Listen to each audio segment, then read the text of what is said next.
perform the samana kumbhaka, that is inhale. Feel the prana, the vayu, fueling the jataragni, the fire in your stomach, and exhale. The mudra is Mahamudra Bandha, that is all three bandhas together. So first is the Jalandhara Bandha, bring your chin to your chest.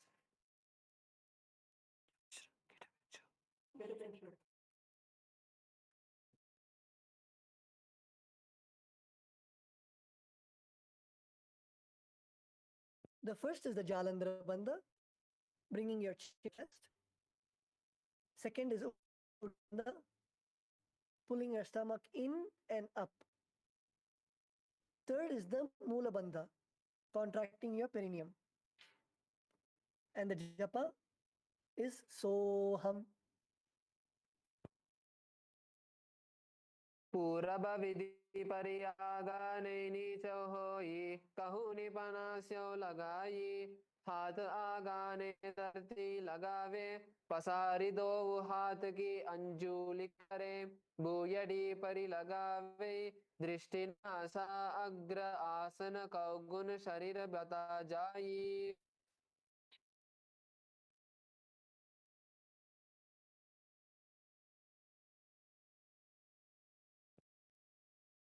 Yes, now slowly come up.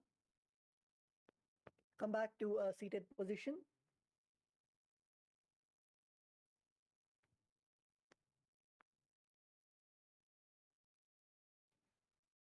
The next asana is Kokilasana. So in Kokilasana, bring your toes in front of you and hold your toes. Hold your big toes with your index and middle finger. The mudra is Prana Mudra. The Prana Mudra is extending your index and middle finger out. And you'll be holding your big toes with your index and middle finger. Now stretch your legs out and upwards. Stretch your legs out and upwards. Now cross your legs into Padmasana. So bring your left foot to your right thigh and your right foot to your left thigh. Stretch your legs, catching your big toes in front of you, and then cross your legs into Padmasana. So bring your left foot to your right thigh and your right foot to your left thigh. Now slowly lean forward and down onto your elbows. Continue to catch your toes. Continue to catch your big toe. Do not leave your big toe. Continue to catch your big toe.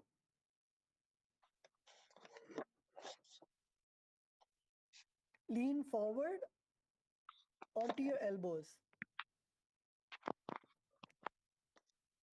And even in this asana, perform the Mahamudra Bandha. That is all three bandhas together. So the first is Jalandhara Bandha, bringing your chin to your chest. Uddiyana Bandha, pulling your stomach in and up. And Mula Bandha, that is contracting your perineum. The pranayama is Samana Kumbhaka, that is inhale. Feel the vayu fueling the jataragni, the fire in your stomach. Visualize yourself as a bird. And the japa of Soham.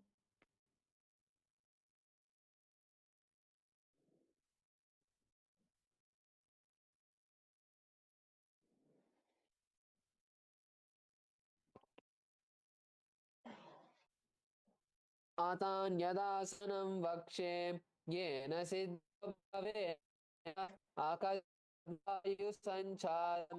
को किलाक्यासनेन च ऊर्ध्वे हस्तद्वयं कृत्वा तदग्रे पादीः वृद्धाङ्गुष्ठद्वयं नाथ शनैः शनैः प्रकारयेत्.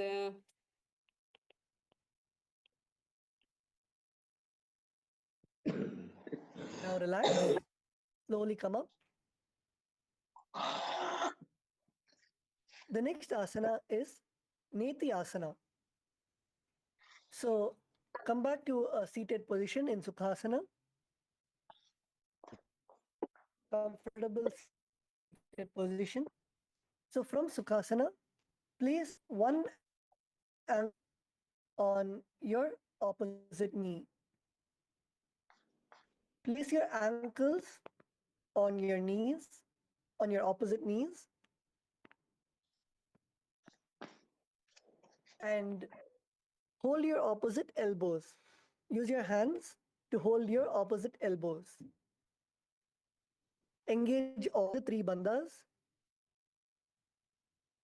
and rotate your arms in a circular motion.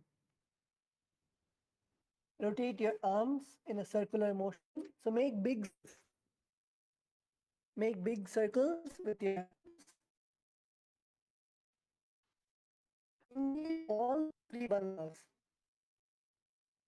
That is the Mahamudra Bandha. So the first is Jalandhara Bandha. Bring your chin to your chest. The second is Uddiyana Bandha. Your stomach in and up. And third is Mula Bandha. Contracting your perineum. And don't forget to move your hands in circles. Continue to do move your hands in circles and do the bandha.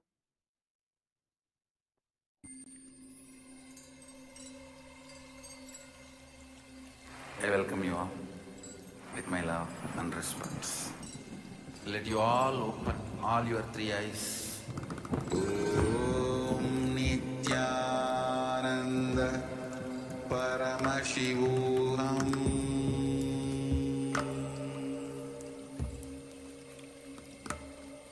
Om Nithyananda Paramashivoham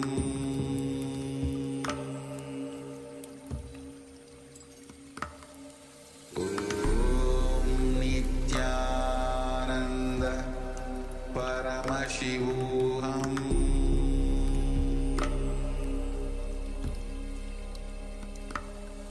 Om Nithyananda Paramashivoham Om Nithyananda Paramashivoham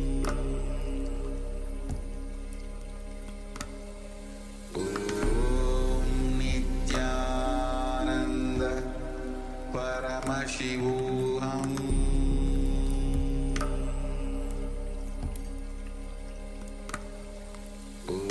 Om Nithyananda Paramashivoham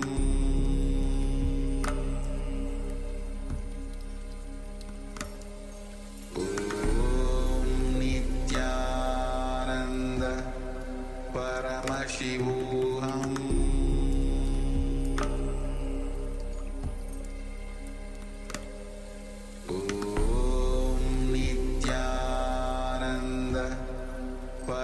Paramashivoham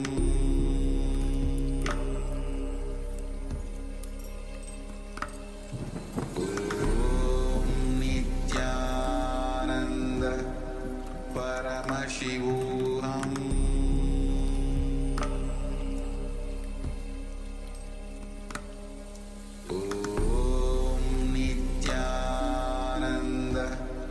Paramashivoham Om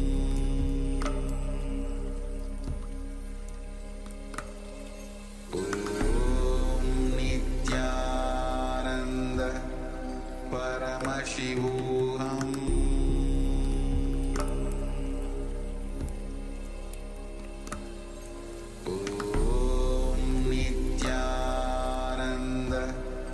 Paramashivoham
Paramashivoham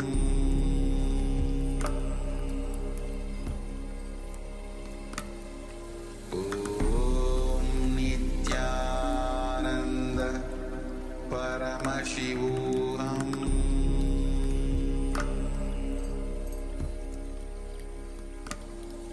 Om Nithyananda Paramashivoham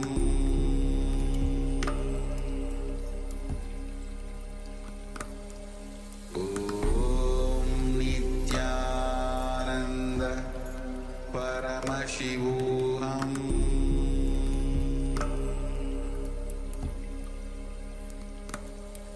Om Nithyananda Paramashivoham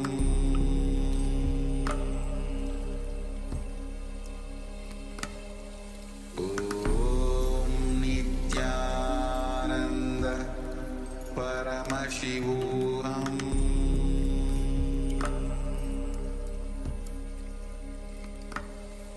Om Nithyananda. Yes, come on, everybody do LA, Kailasa, LA, male bodies. Yes, come on, scoop, go as low as possible. Go as low as possible and then come up. You should feel the muscles in your hands, in your shoulders, engage your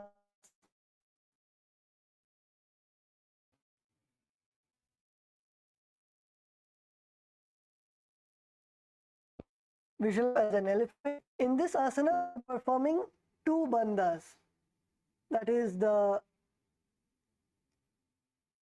Uddiyana bandha, pulling your stomach in and up, and Mula bandha, contracting your perineum. And the japa is Soham.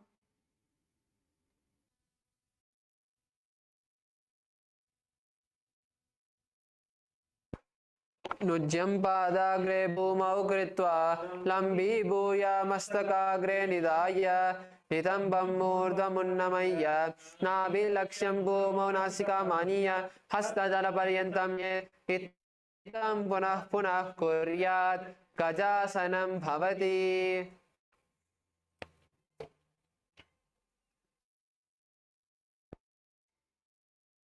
Yes, now continue to be in the same position. Continue to be in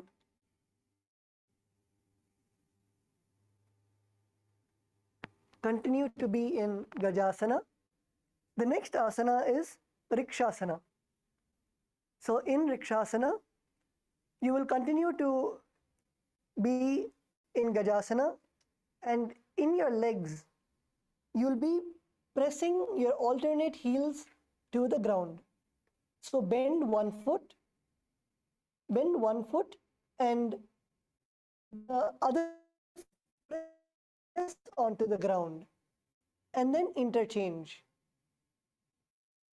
Bend one foot and press the other foot to the ground, other heel to the ground, and keep interchanging. When your left heel is raised, press your right heel to the ground, and when your right heel is raised, press your left heel to the ground.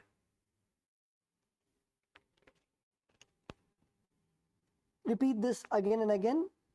Alternate pressing the heels of your feet to the ground while lifting the other heel up.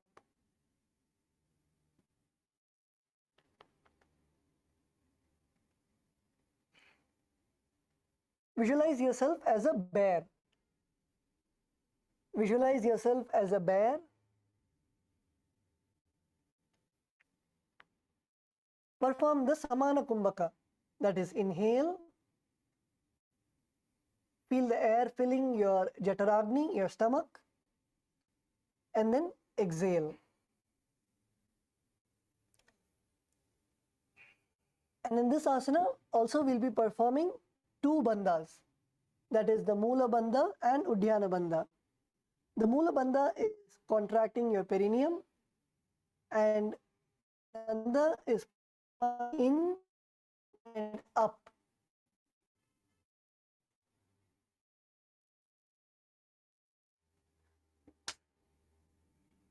The japa that we'll be performing is Soham.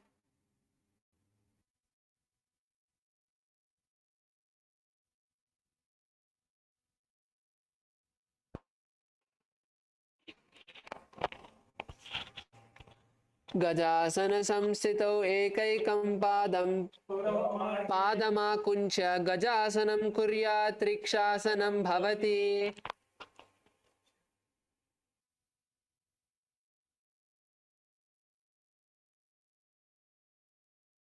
Yes, let's all stand, come to a standing position. You can now relax. Come to a standing position. Let's all stand up. Stand up onto your yoga mats.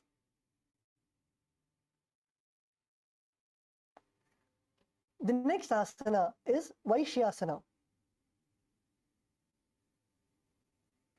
So in Vaishyasana, first come to a standing position and then stand tall on the tips of your big toes. Literally raise all your toes and stand on your big toes. Stand on your big toes and keep your head, neck and spine in a straight line. And then with your hands, you'll be performing the Hridaya Mudra. The Hridaya Mudra is bringing your index, middle and ring fingers to your heart center. Bring your index, middle and ring fingers to your heart center. This is the Hridaya Mudra. And stand tall on the tips of your toes. Keep your head, neck and spine in a straight line. Bring the index, middle and ring fingers to your heart center. Visualize Swamiji in your inner space. Perform the Samana Kumbhaka, that is inhale. Visualize the fire, the air fueling the fire in your Jataragni, in your stomach. And then exhale. The bandha you'll be performing are two bandhas. One is Uddiyana bandha, that is bringing your stomach in and up. Bring your stomach in and up. You should feel the hollow. You should make a hollow with your stomach under your ribs. And the Mula Bandha, contracting your perineum, and the japa of Soham. केशेन पादयुगलं तद्वातिष्ठे ततो मुखः ऐष्याः वक्षे यत्कृत्वा सत्यवान् भवेत्.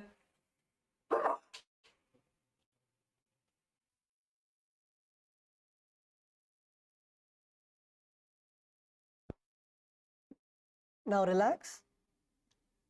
So now we'll be beginning and coming to the first karana of the Prathama Vinyasa Krama. So karanas are movements to align you to the cosmic geometry. So now continue to remain in a standing position. Now stand with your heels touching. Stand with your heels touching. Your toes should face outwards at a 45-degree angle. Stand with your heels touching. Your toes facing outwards at a 45-degree angle. Slowly bend your knees. Bend your knees and keep both your hands at your chest. Keep both your hands at your chest. Your elbows should be parallel to the ground. So don't tuck your elbows down. Keep your elbows straight. Keep your elbows straight, parallel to the ground. Now,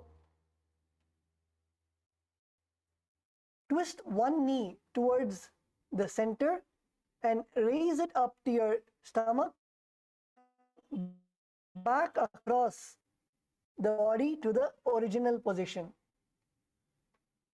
Take one knee and bring it to your stomach and move it in the outwards direction and let it come back to its original position. And then while your leg performs this movement, your respective hand should follow the movement, raising it up and across the body. So first do it on the right side and then do it on the left side. This is the Urdhva Janu Karana. Lift your knee, raise it up to your stomach, move it in an outwards direction, and then place it back where it was. Next, in the next leg, again bring your knees up to your stomach and outwards direction, and then place it back to the original position. So keep repeating this on the left side and right side. This is the Urdhva Janu Karana.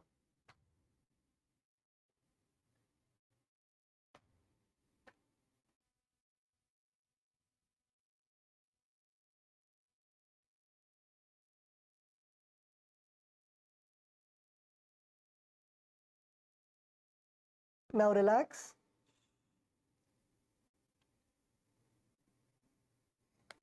Now relax. The next asana is Balalingasana. So continue to remain in a standing position. Interlace the fingers from outside to inside. This is the Sarva Vashankari Mudra. Interlace your fingers from the outside in. So your fingers should be inside. Your fingers should be facing inside, and your knuckles should be facing outside. Now bring your right knee towards your chest and place your interlaced fingers on your knee and pull your knee to your chest. Pull your right knee to your chest as much as possible. Pull your knee as much as possible. Feel the stretch in your hips, in your hamstrings, in your thighs. Pull as much as possible. Your spine should be straight. Don't bend your spine. So some of you are trying to bend your spine and bring your knees to touch your chest. No, you should make sure that your spine is straight. Make sure that your spine is straight and you're pulling your legs to your chest. Don't bring your chest to your legs. Bring your knees to your chest and pull it as close as possible.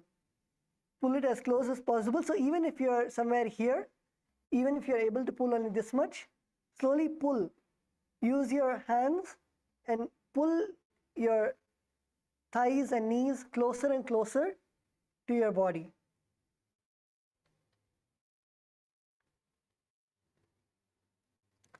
Pull your knees. Pull your knees as close as possible to your body.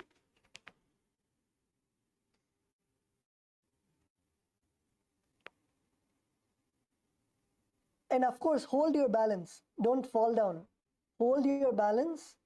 You should be as still as possible. Visualize yourself caressing a baby. Visualize yourself caressing a baby. Yes, come on, Gustavo, yeah, you will not hold your baby so down.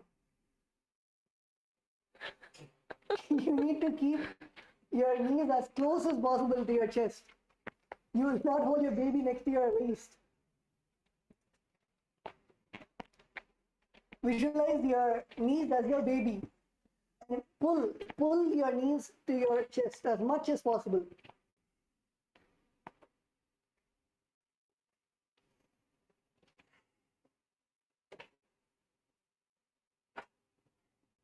Pull your knees as high as possible, as close as possible to your chest.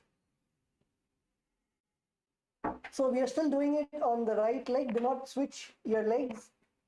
Continue to hold your right knee. Visualize yourself caressing a baby.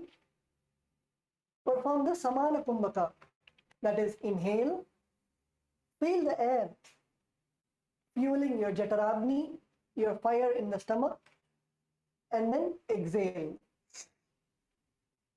Perform the Mahamudra Bandha. So Mahamudra Bandha is all three bandhas together. So bring your chin to your chest while you are holding the knee. Bring your chin to your chest. Pull your stomach in and up. That is the Uddiyana Bandha. Pulling your chin to your chest is Jalandhara Bandha. And the Moola Bandha, contracting your perineum.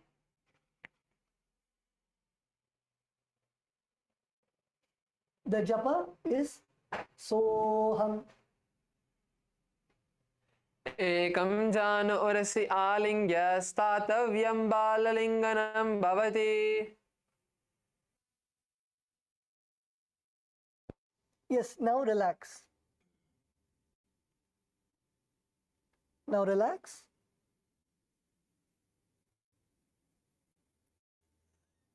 The next asana is Padapidanasana. So in Padapidanasana, you can again take your right foot. Take your right foot and pull it behind towards your buttocks. Take your right foot and pull it behind towards your buttocks. Pull your foot, both your hands.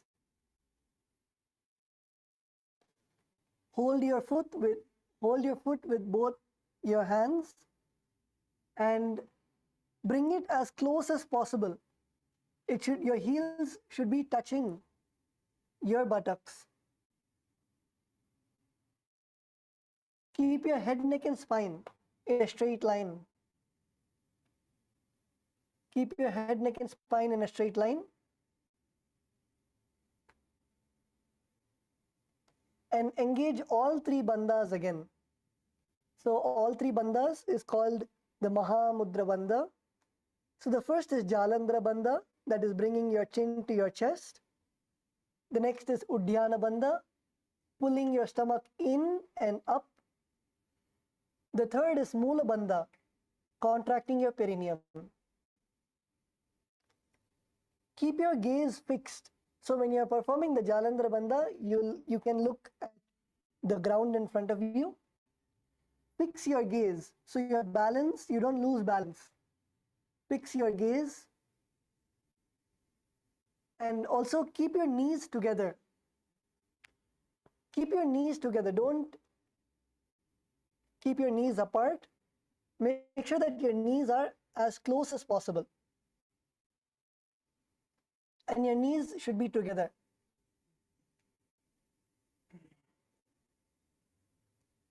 Your knees should be together and facing down. Your knees should be right next to each other. Engage all the three bandhas. Keep your gaze at a fixed position. Visualize Swamiji in your inner space. And the japa of Soham. स्थित्वैकस्मिन् पादतले कराभ्यां वेष्टयेतनं पृष्ठे संस्थाप्य यत्नेन पादपीडनमासनम्.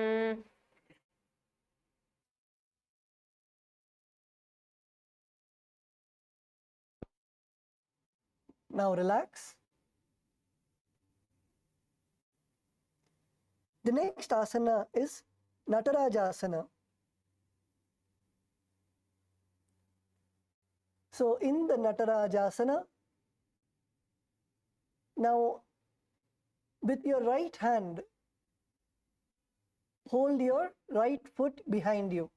So like you were holding in Padapidanasana, hold your right hand, with your right hand, hold your right leg and bring your right leg behind you. Bring your right leg behind you.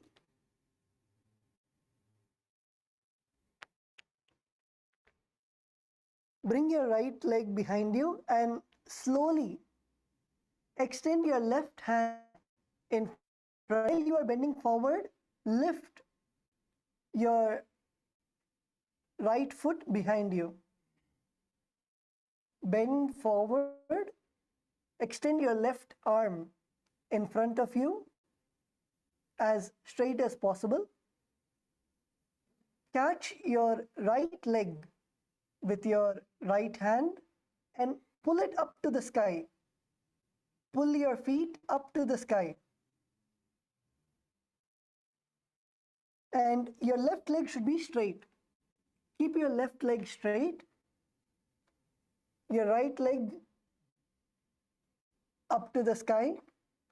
And your left hand in front of you. And hold. Remain in this asana. So come on, let's all get into the asana. Catch your right foot with your right hand. Extend your opposite hand, your left hand forward.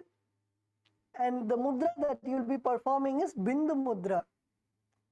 So in this asana, the mudra that you'll be performing is Bindu Mudra, that is your index and thumb together, making a circle with your index and thumb and your other 3 fingers pointed out. Place the hands, so your left hand should be in the Bindu Mudra. Your right hand and your left arm should be extended in front of you. Simultaneously, your right foot, you should pull your foot back and all the way up as much as possible. And lean forward. So let us stay in this asana. We're going to stay in this asana for 10 seconds. So hold your right foot with your right hand, your left foot, your left legs straight, and plant your foot. Plant your left foot firmly onto the ground. Your left hand stretched out in front of you. Your hands in the Bindu Mudra. Lean forward and bring your right foot up to the air. And let's hold for 10 seconds. 10, 9, 8, 7, 6. Balance, don't lose balance. 5, 4, 3, 2, 1. Relax. You should be gazing at the Bindu Mudra that you are making. You should gaze at the tips of your fingers. Gaze to the tips of your fingers in front of you and visualize yourself as Bhagavan Nataraja. Bhagavan Nataraja is the form of Paramashiva who is eternally doing the Ananda Tandava, the blissful dance. The pranayama is again the samana kumbhaka, that is, inhale, visualize the air fueling the jataragni inside you, the fire in your stomach, and exhale. The bandha that you will perform is mula bandha, that is contracting your perineum, and the japa is soham. उत्तानपादं क्रौञ्चं च मरीचिं वीरभद्रकं नटराजं त्रिकोणं च सुप्ताङ्गुष्ठप्रसारणे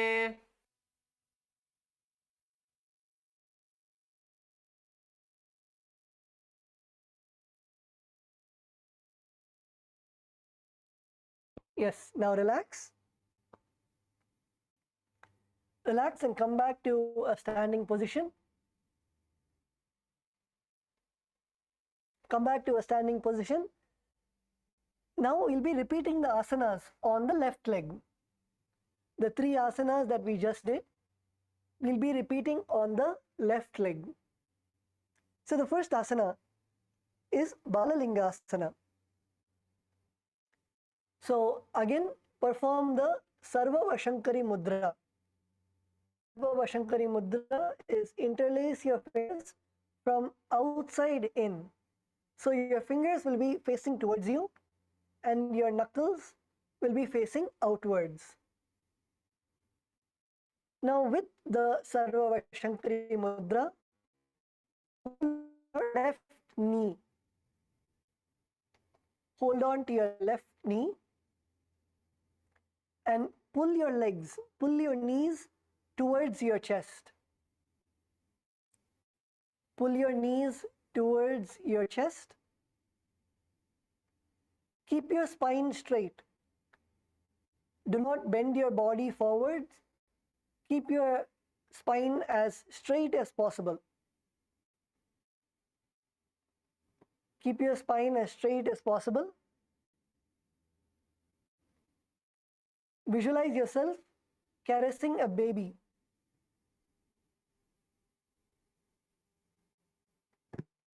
And feel the stretch in your hips. Feel the stretch in your hips. Even if your knee is not coming all the way to your chest, keep pulling. Stay in the asana and slowly pull. Inhale, and as you exhale, pull it closer and closer to your chest.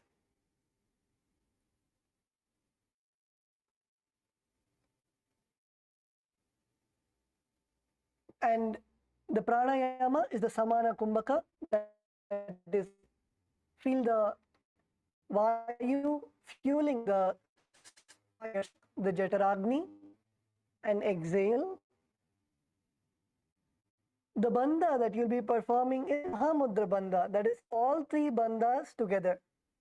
The first is Jalandhara bandha, bringing your chin to your chest. Second is Uddiyana bandha, pulling your stomach in and up. Third is Mula bandha, contracting your perineum. The japa that you'll be performing is Soham.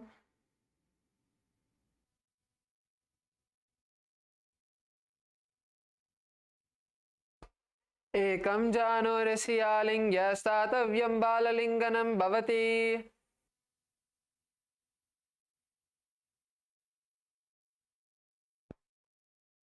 The next asana is Padapidanasana. Now relax. The next asana is Padapidanasana.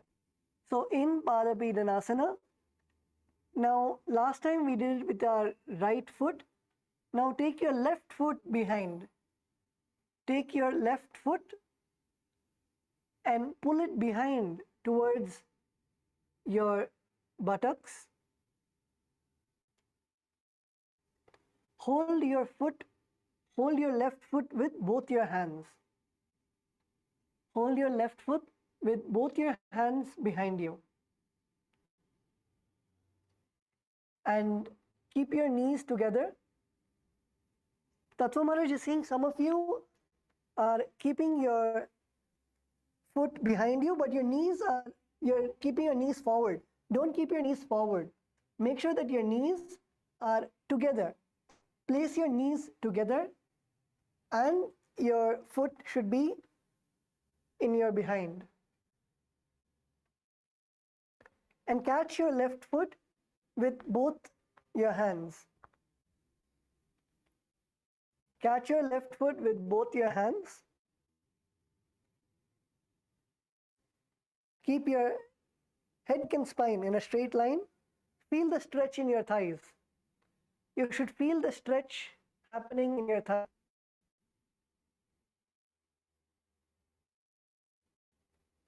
Feel the stretch in your thighs and your left posture.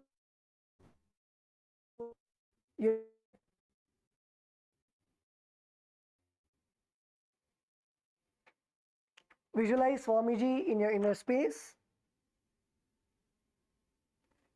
Perform the Samana Kumbhaka, that is, inhale. Visualize the fire, the air fueling the fire in your Jataragni, and exhale. Perform all three bandhas, that is the Mahamudra Bandha. Perform all three bandhas, that is, first Jalandhara Bandha, placing your chin to your chest. Second is Uddiyana Bandha, pulling your stomach in and up. And third is the Mula Bandha, contracting your perineum. The japa is Soham.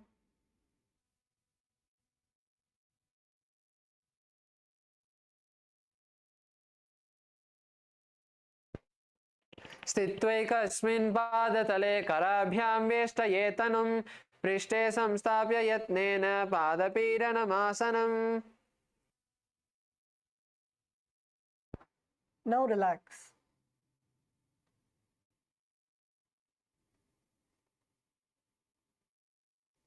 Now relax. The next asana is Natarajasana. So now, with your left hand, hold the sole of your left foot. With your left hand, hold the sole of your left foot. Hold your foot from the inside. Hold your foot from the inside. Now, with your right hand, keep your hands in the Bindu Mudra. That is, bring your index and thumb joined together and extend all the other three fingers outwards. That is the Bindu Mudra.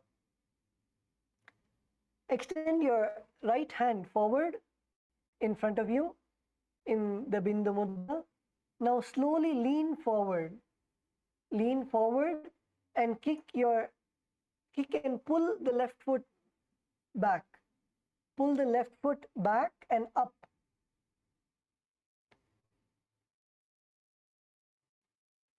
Pull it as high as possible.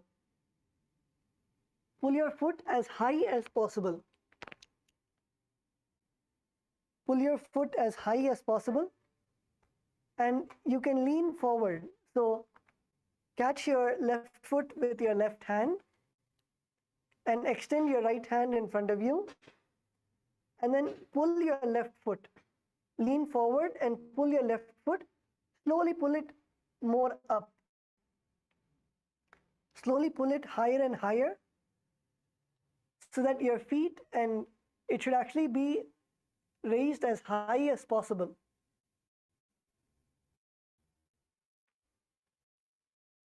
Raise your feet as possible.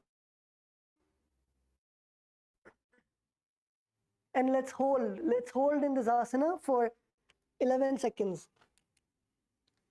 So catch your left foot with your left hand.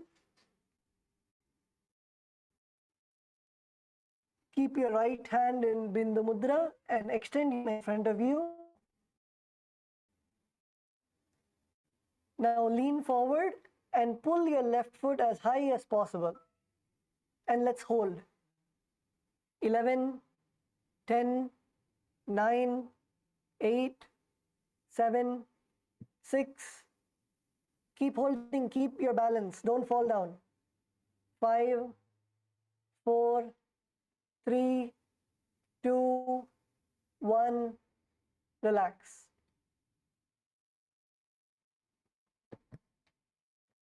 Visualize yourself as Bhagavan Nataraja, the dancing form of Paramashiva. The pranayama is Samana Kumbhaka, that is inhale, feel the air fueling the Jataragni, and exhale. The bandha is Mula bandha, contracting your perineum, and japa, so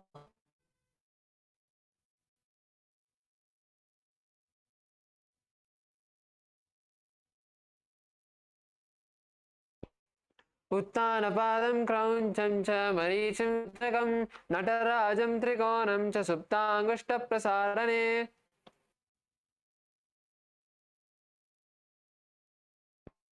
now relax. Come back to a standing position.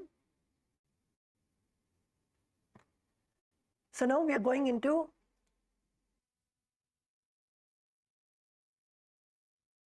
the Ardha Rechita Karana. So this is the second Karana in the Prathama Vinyasa Krama sequence. So in this Ardha Rechita Karana, first get into the Aramandi position.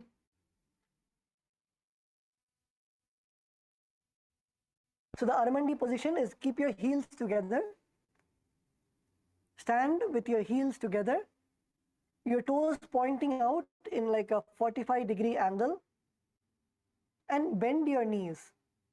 Keep your heels together, toes pointed out in a 45-degree angle, and bend your knees.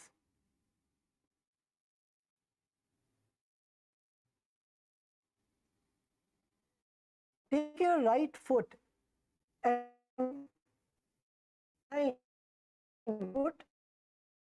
keep your heels up. Stay on your toes and keep your heels on top.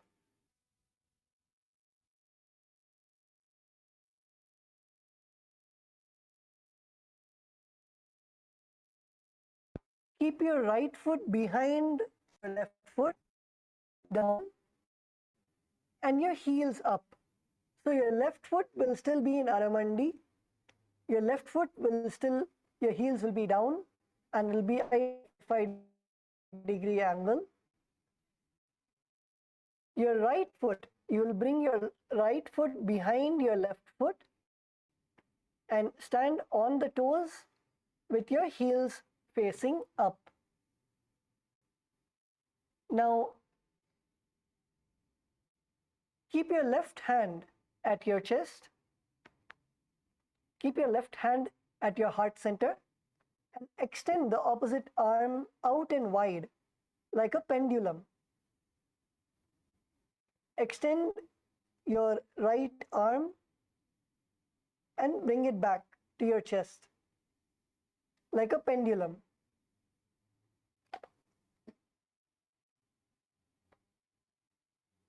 While your arm swings, move the fingers one by one inwards and then outwards.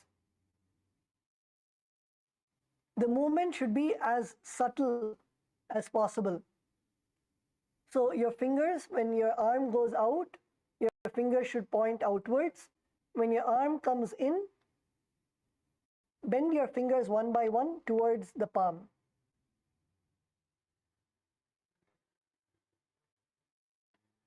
And you should be placing your right hand, it should come, when you're swinging it like a pendulum, it come all the way to your nose. So extend as out as possible, and when you bring it back, it should come all the way to your nose.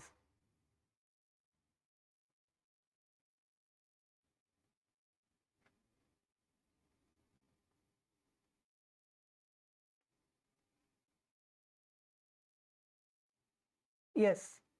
Now let's uncross your ankles and do it on the opposite side. So last time we bent our right foot behind our left foot. Now we'll be bending our left foot behind our right foot. So keep your right foot in the Aramandi position, that is, keep your heels flat on the ground, your toes pointed outwards, and your knees bent. Now take your left and place behind your right foot with your toes on the ground and heels pointed upwards. Yes. Now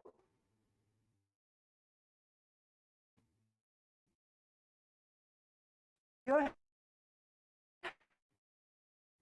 right fixed at your chest and your opposite arm and your left arm like a pendulum and bring it back all the way towards the nose. And while your arm goes out, your fingers should be pointed outward. Arm comes in, slowly your fingers one by one inwards. When your arm goes out, extend your fingers. When your arm comes back in, curl your fingers towards your palm. And continue to move your left arm in a pendulum-like motion.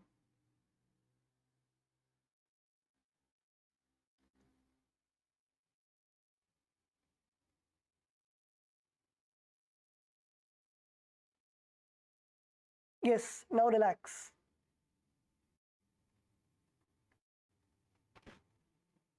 Now relax.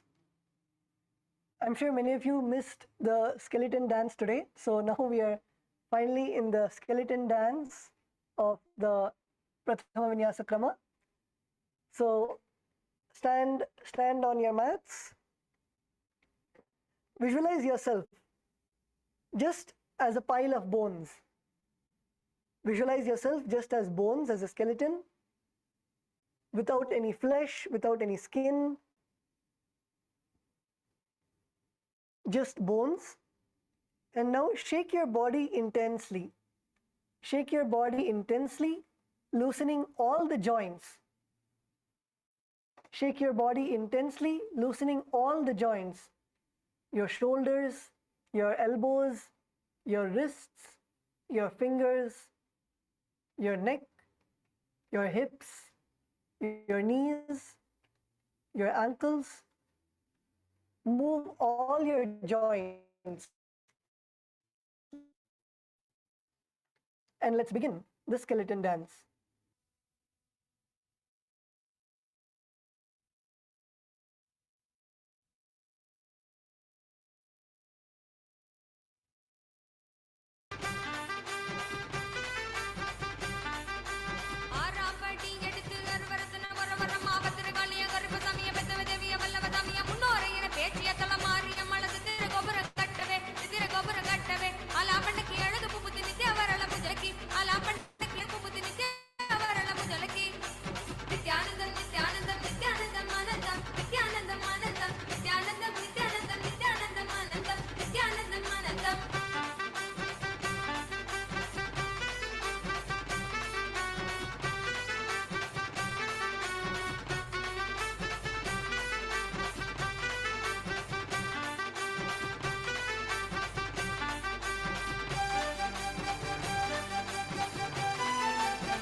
Yes, now slowly relax.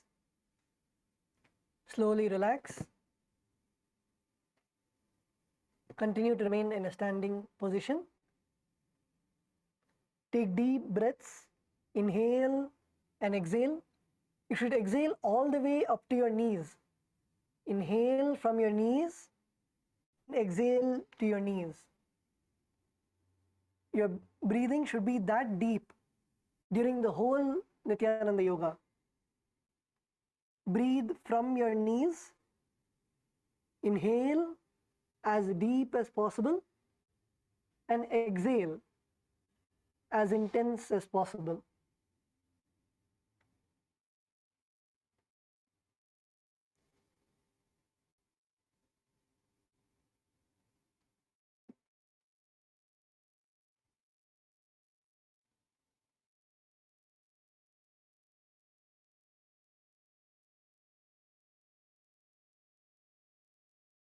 Yes, now you can open your eyes. The next is again Karana, the Kati Chinna Karana. So now in the Kati Chinna Karana, we'll first sit in the Aramandi position, that is heels together, your toes pointing outwards, and bend your knees. Bend your knees, so your legs should literally be like in a diamond shape. Your legs should be in a diamond shape.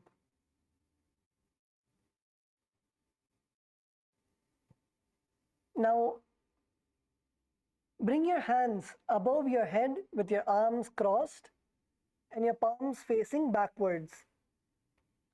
Bring your hands above your head with your arms crossed and your palms facing backwards.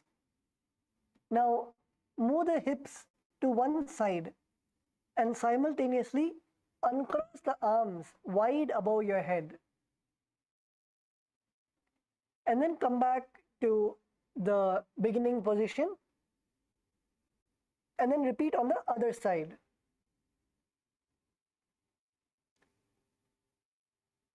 So bring your hands above your head with your arms crossed and palms facing backwards. Then move your hips to the right side and uncross your arms wide above your head, and then come back to the beginning position, and then move your hips to the left side and simultaneously uncross your arms wide above your head. Perform the movements as graceful as possible.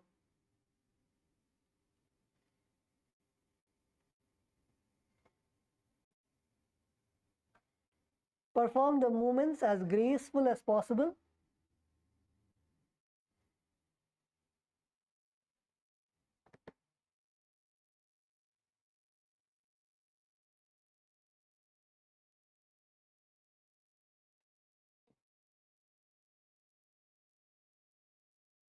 Now relax.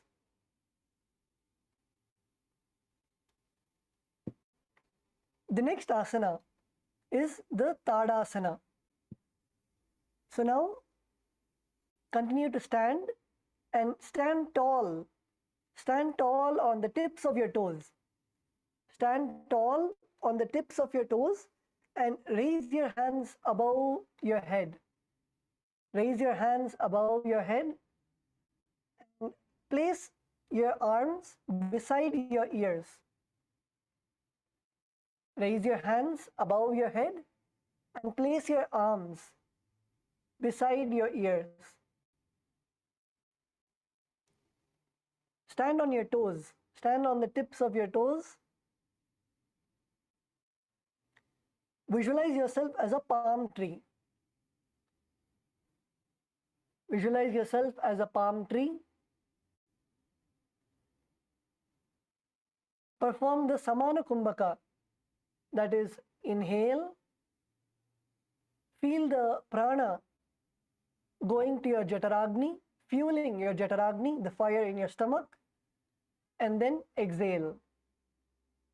And the bandha, you'll be performing the Mahamudra bandha. That is all three bandhas together. The first is Jalandhara bandha. That is putting your chin to your chest. Place your chin on your chest. The second is the Uddiyana bandha. Pull your stomach in and up. Create a hollow. Create a hollow below your ribs, below your diaphragm. Your ribs should literally be like the jata of Paramashiva. And feel your stomach in and up. And the japa is Shivoham.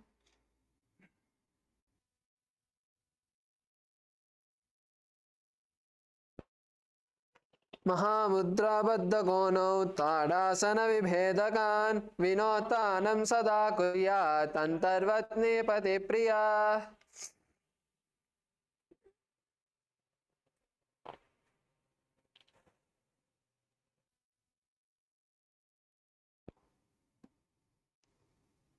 Yes, now relax.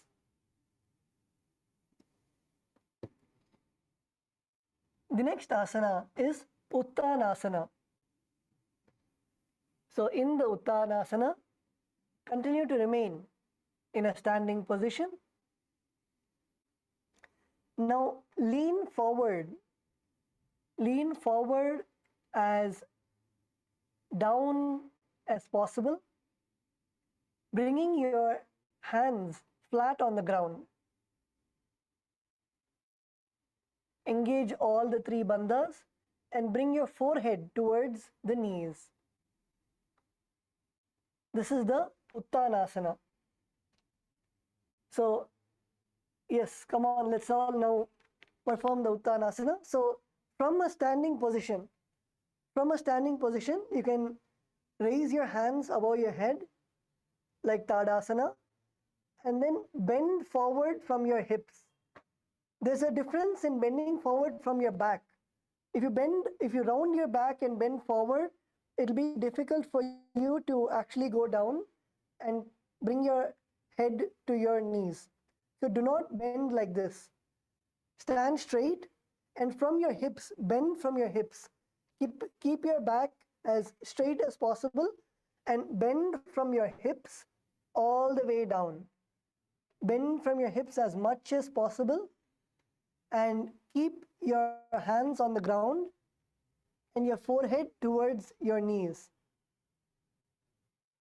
And even if you're not able to bring your hands on the ground, slowly remain in the asana. Remain in the asana, inhale, and when you exhale, go more down. Inhale, when you exhale, push more down. Do not come up. Do not come up. Without coming up, keep exhaling and push your hands lower and lower. And first, try to touch your hands to your knees. And then bring your hands lower and then try to touch your shin. And then bring your hands lower, try to touch your ankle. And then bring your hands lower and try to touch your toes. And then bring the toes on the ground. Bring your fingers on the ground. And then touch the palms also onto the ground. And once your palms are on the ground, now focus on bringing your head to your knees. So slowly push yourself closer and closer so that your forehead can then touch your knees.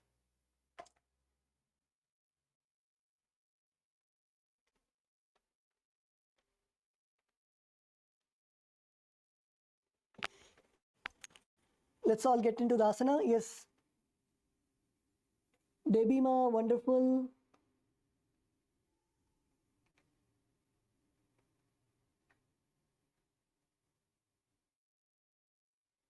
Ma Sona, wonderful. Make sure that your knees are straight.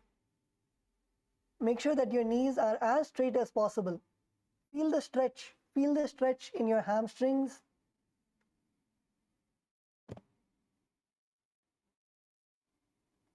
Yes, Ma, Farah, good.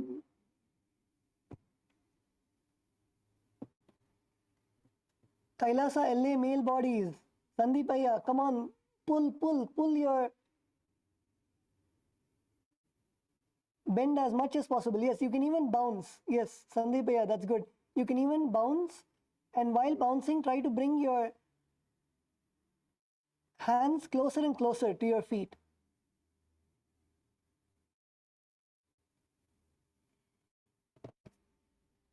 Yes, Thomasaya, that's good. You touched your toes. Now slowly make those knees straight. Feel the stretch, it's okay.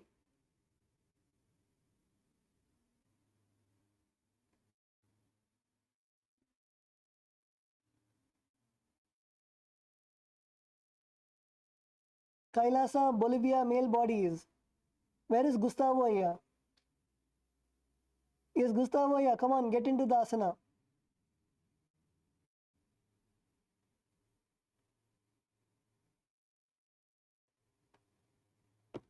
Pull your forehead as much as possible, as close to your knees.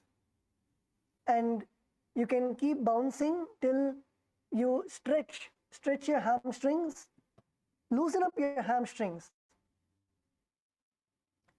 Loosen up your hamstrings and stretch as low as possible. Go as low as you can. And even if it is paining, surrender the pain at Swamiji's feet. You focus on stretching yourself as much as possible.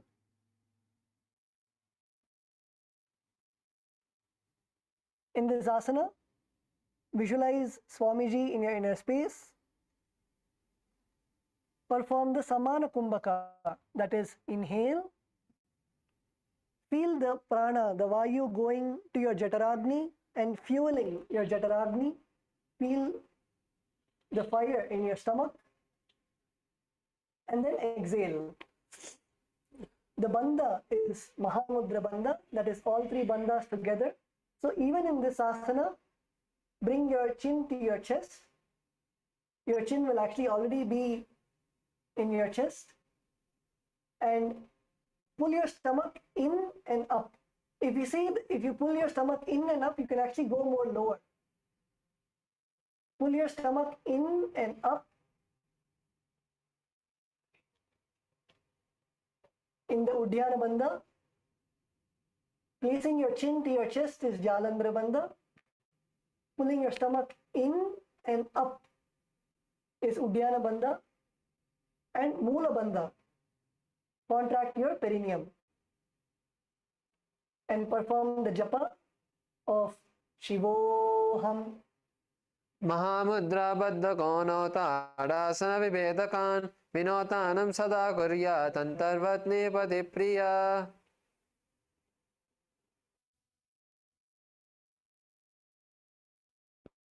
Yes. Now relax.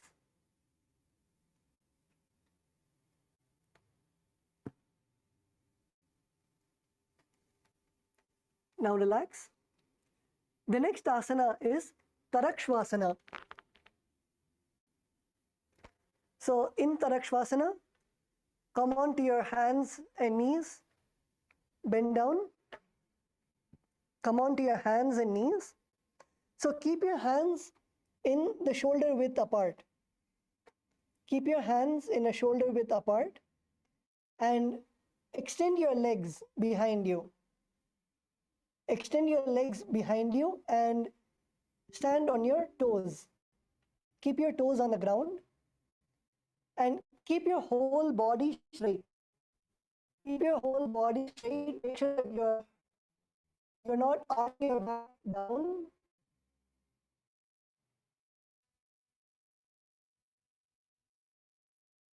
Do not arch your back nor take your hips to the air. Neither your hips should be up to the air, nor you should be arching your back like in Bhujangasana. Keep your hips straight. From your neck to your toes should be one straight line. Keep your hips straight and place your palms plant your palms firmly onto the ground. And now what you'll be doing is tuck your chin to your chest, like in Jalandhara Bandha. Tuck your chin to your chest and rotate your head from side to side.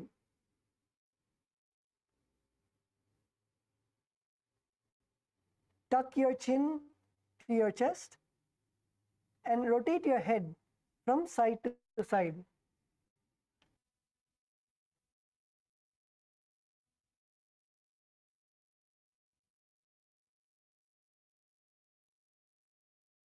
Rotate your head from side to side. Visualize Swamiji in your inner space and perform the Samana Kumbhaka. Again, that is, inhale, feel the air going to your Jataragni, and then exhale. Next, perform the Jalandhara Bandha, that is, tuck your chin to your chest, and Mula Bandha, which is contracting your perineum.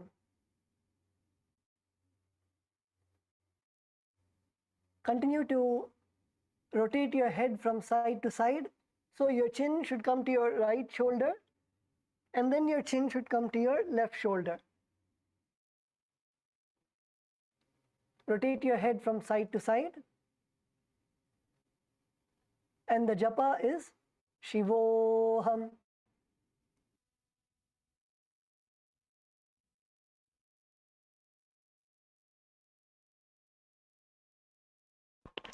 गजासनवस्थित्वा मस्तकं वारं वारं दक्षिणकुक्षं सव्यकुक्षं नयेत् तरक्श्वासनं भवति.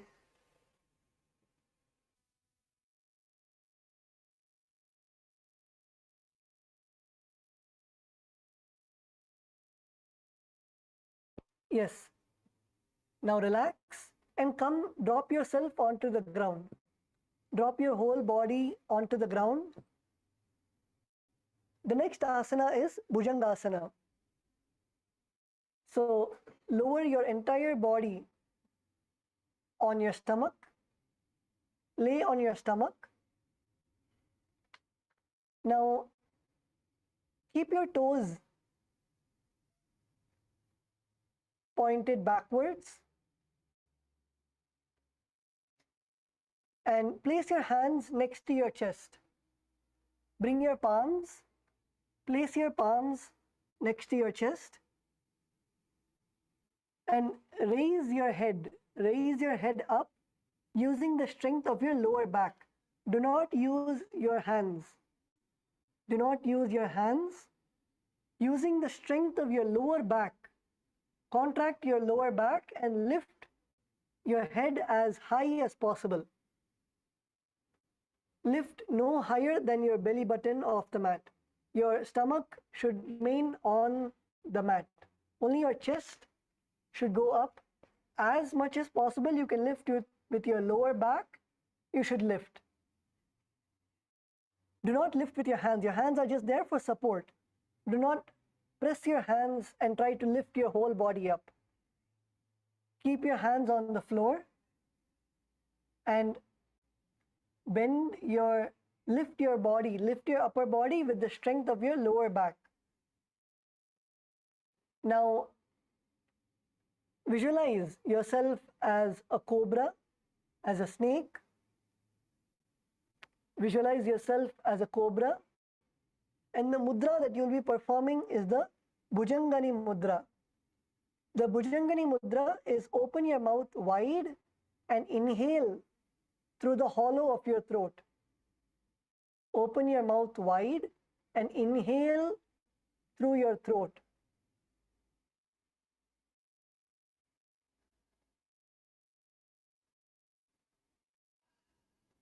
Keep your mouth open and inhale through the hollow of your throat.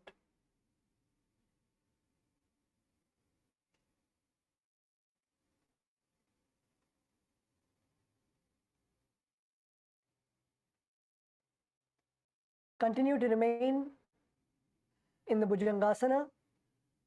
Visualize yourself as a cobra.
आनन्दं परमसुखदं केवलं ज्ञानमुक्तिं द्वन्द्वातीतं गगनसदृशं तत्त्वमस्याधिलक्ष्यम् एकं नित्यं विमलमचलं सर्वधी साक्षिभूतं भावातीतं त्रिगुणरहितं सद्गुरुं तं Namami.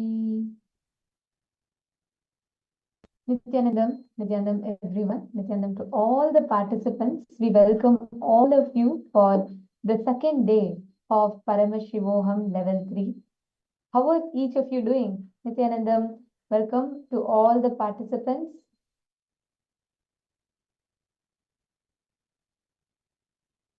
Each and every one of you that are here, thank you so much for joining with us here. And we welcome each and every one of you.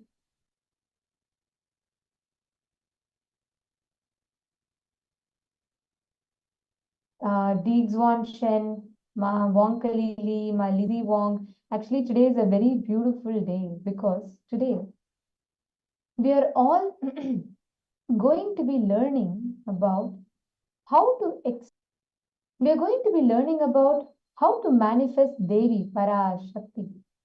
We are going to be understanding the sacred secrets to manifest fulfillment in relationships, in all relationships in your life. So today we're all going to be having the darshan of Devi's dimension as Meenakshi, and this day is very special to all of us because all of us are going to be experiencing, we're going to be receiving all the most powerful ultimate truths directly as an experience on relationship. Actually today every one of you that are here, if there's any loved ones, any near and dear one that you want to invite them and welcome them to join the program, please make sure you reach out to them today as much as possible. If you have people attending the program with family, like if you're as a couple or if you are attending as a family, that is the best thing because the whole family will get to do completion and you will be able to share that beautiful breakthrough with each other. Thank you all. Firstly, thank you so much for joining. Now let us all enter into our day. We all have just finished the Nithyananda Yoga. So every day beginning from today onwards, your day is going to be starting with the Nithyananda Yoga, where you're going to be doing Pratama and Dvitiya Vinyasa Krama. You're going to be doing the Nithyananda Yoga and prepare your body to receive the initiation today. So every day, the program is designed in a way where your day will start with yoga. And once you do the Nithyananda Yoga, you're going to be manifesting the Shaktis. All those that are watching us on YouTube, I request all of you as well to please join us on Zoom for you to receive the best experience of the program. So you all can head to paramashivoham.org, link is on description, and join the Zoom room so you can experience the breakthroughs, amazing truths that Swamiji has revealed. Now, all the participants, Vidyarupan, Ma Sharmin Muse, Ma Wonka Lily, Ma Dennis, Ma Alice, welcome to every one of you. Thank you for joining. Ma Zixuan Shen, Ma Li, Ma Lin Yi Ting, and Ma Wu Ji Chi. Wu Ji Chi, Nithyananda, thank you so much for joining. Now, we're going to be beginning to manifest powers by starting with third eye, where you're going to be connecting to Swamiji, manifesting the power of third eye. Are all of you understanding? And can I request all the participants, every one of you here, all the Chinese participants that are here, if you have any doubts, any questions you would like to know the answers for, please feel free to post it in the chat. Make sure that you're posting it. Do not hesitate. Do not think, oh, is it going to be too much? Absolutely not. So please make sure that you're posting any doubts, any questions that you have posted on the chat. And we'll be more than happy to answer your questions. Now, we're going to be manifesting the power of third. And I'm going to request each of you to blindfold yourself completely. And what we're going to do now is, I'm going to be projecting some words to all of you. You're going to scan and identify what exactly are the words that I'm projecting. It could be anything, any word it will be. And I'm going to request each of you to scan and identify precisely what is the exact word that I'm projecting for all of you. Can I please request you all to blindfold yourselves completely?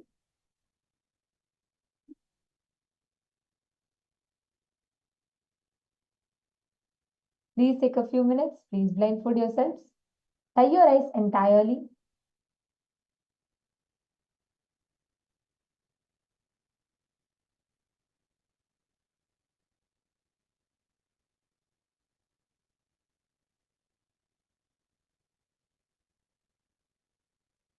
Now, please blindfold yourselves. Please tie an eye band.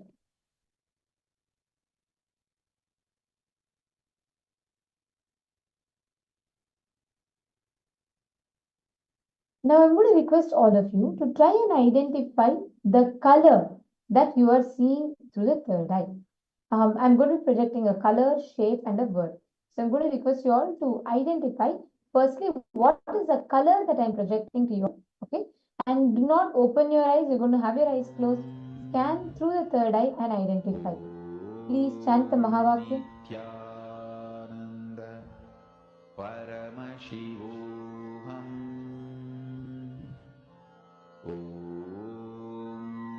Nithyananda Paramashivoham Nithyananda Paramashivoham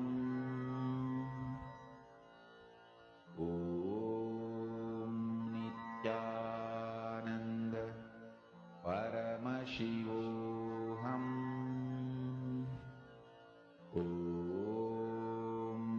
Nithyananda Paramashivoham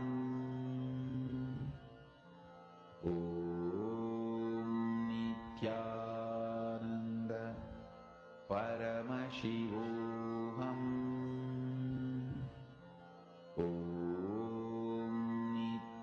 Nithyananda Paramashivoham Nithyananda Paramashivoham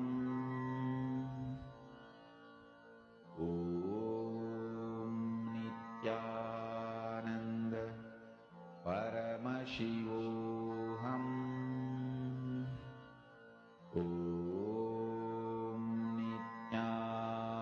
Nithyananda Paramashivoham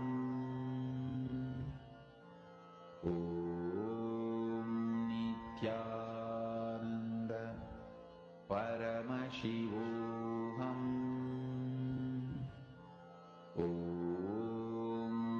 Nithyananda Paramashivoham Nithyananda Paramashivoham